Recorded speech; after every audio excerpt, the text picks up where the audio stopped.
All right, so I had a fantastic video chat with Amanda Loudin, which is MissZippy, who is our featured expert for this week, and unfortunately it did not record. So it started recording and then failed at the end after we got off the line. So I'm going to do my best to go back and sort of recreate the fantastic answers that she gave us, and she might chime in with a few things if I'm missing them. So the first question that came up a few times from you guys was coming back after an injury. And she had some really fantastic advice about making sure that you start out slow and easy. So don't hop back into it exactly where you were. Know that you're going to spend 6 to 8 weeks just building a base back up, and take it easy. Slow down when you need to, and don't feel like you want to rush that period, because it is really about letting your body adjust to getting back and making sure that injury is truly healed, because a lot of us hop back into it faster than we should. And then on the mental side of things, if you're running and you keep worrying about that injury or you're feeling something, then her recommendation was to stop. Take the next day off and then head back out the following day. And if nothing hurts or it's not worse, it's probably a lot in your mind, which happens because we are so worried about getting injured again. So just be cautious for a while. Which actually leads into the next question, which had to do with, I get that, oh, I'm so sick to my stomach feeling every time I do speed work. And I said, hey, listen, I'm not great at speed work. I kind of understand this one. And her response was actually to look at if you're ready for speed work. So have you actually taken the time to build that really solid base that's going to make you ready to go out and hit those fast times and to be working your body in that way? Her running group actually does a very specific pattern every year, and that is after winter, as they're restarting their speed work, they start out with hill repeats. And hill repeats, a lot of people just think about them as building strength, but they're obviously hard. They really work your body, but in a different way than going out and doing speed. So it's a little bit easier way to sort of move into that. So start with hill repeats, then go do some fartlicks. So the fartlicks are, if you're new to running, that's where maybe you go out for, say, a 5-mile run, and every 5 to 6 minutes you just pick up the pace for a minute or 2 minutes. It can be however long you want it to be. It's just throwing short bursts into your run throughout. It's not structured. After you've done those, then move on to the track. That's where your hardest work is really going to happen.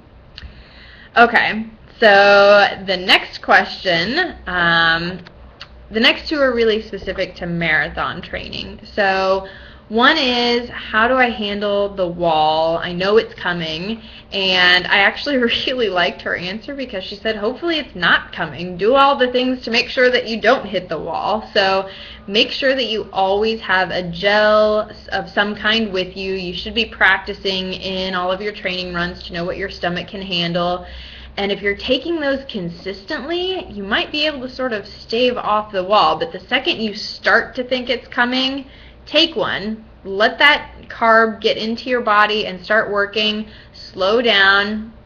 But most importantly, recognize that a marathon is highs and lows, peaks and valleys. So you just have to kind of write it out. Very rarely does that valley just stay that way forever from that point forward. If you can write it out, slow down, focus on your breathing, then know that the next high is coming, and just keep going, and just know that you've got to keep going, and you can. You really, really can. You trained for it. Take those gels and keep going. Write it out.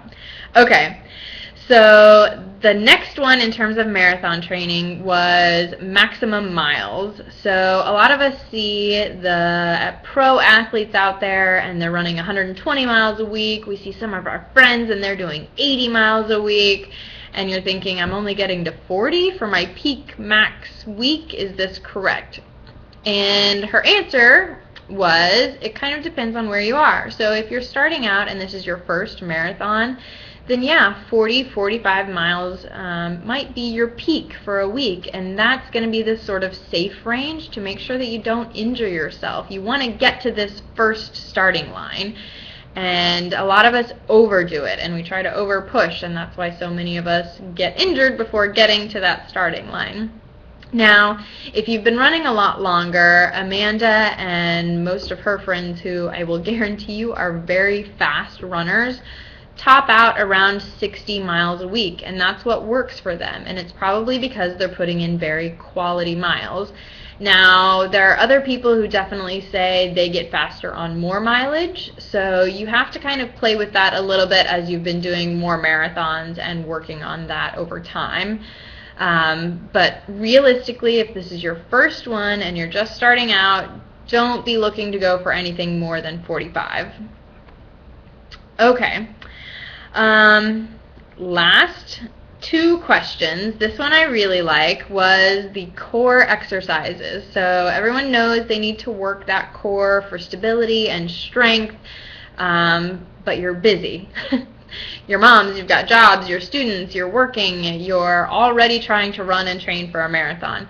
So Amanda actually does two things that I really like. One is immediately when she gets out of bed, 5 or 6 days a week, she does her core work. And that might include things like planks or the Supermans. So remembering that your core is not just your abs, but your lower back. So Superman is where you lay on the ground and you reach both arms up and your legs up.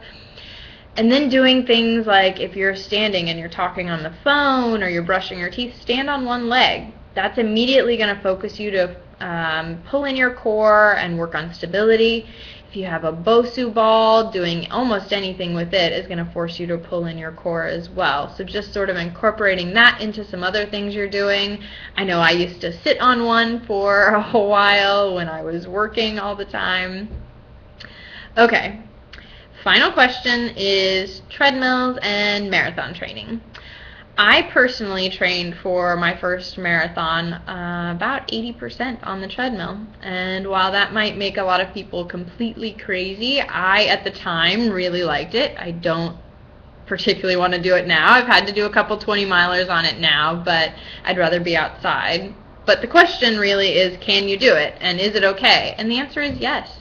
You have to find what works best for you, and if right now the treadmill is what works best, then the treadmill is what's going to get you to the start line. So you just have to remember, you've heard the advice, keep it at least a 1% incline, and make sure you do vary the incline when you're running, vary the speed, so make sure you're getting in some of those workouts. So you aren't getting hills on the treadmill, so create them by changing the incline.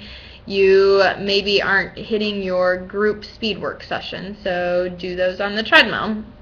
So yes, it's totally possible, maybe not ideal, but completely possible to get to a marathon start line happy and ready to go by using just the treadmill.